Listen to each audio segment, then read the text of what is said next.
আসসালামু আলাইকুম বন্ধুরা, আজকে আমি আবারও হাজির হয়েছি মৃগেল মাছ দিয়ে বেগুনের ঝোল। চ্যানেলটি প্লিজ সাপোর্ট করুন সবাই। আমি একদম নতুন।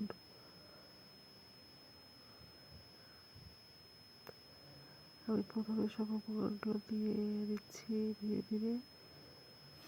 তারপর আমি হাতে বাটা মশলাগুলো দিয়েছি। আমাদের গ্রামের বাড়িতে সবসময় আমরা হাতে বেটে মশলা তৈরি করি, কোনো ব্লেন্ডার ইউজ করি না। যদিও একটু কষ্ট হয়, তারপরেও তরকারিটা টেস্টি হয়। এর মধ্যে আমি মাছ দিয়ে দিব।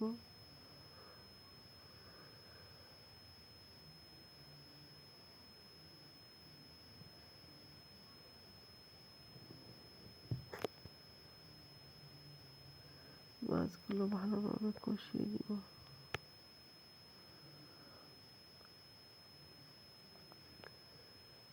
প্রিয় বন্ধুরা, জানি না আপনারা আমাকে সাপোর্ট করবেন কিনা, তারপরেও আমি আপনাদের বলছি প্লিজ আমার চ্যানেলটিকে সাপোর্ট করবেন, যাতে আমি সামনে আরো এগিয়ে যেতে পারি।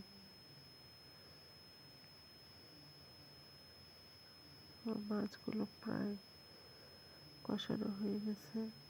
সামান্য একটু পানি দিয়ে দিব এবং এর মধ্যে আমি একটা বেগুন দিয়ে দিব।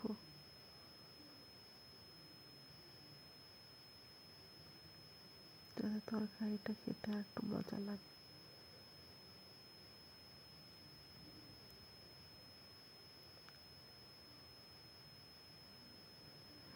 এবং এই বেগুন আর মাছটা আমি অল্প অল্প ভাবে সিদ্ধ করব, অনেক ঝোল দিব না। বেশি ঝোল দিলে তরকারির স্বাদটা নষ্ট হয়ে যায়, তাই সামান্য একটু পানি দিব।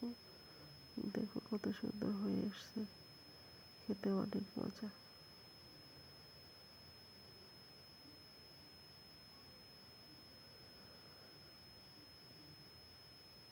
আপনারা ইচ্ছা করলে ট্রাই করতে পারেন।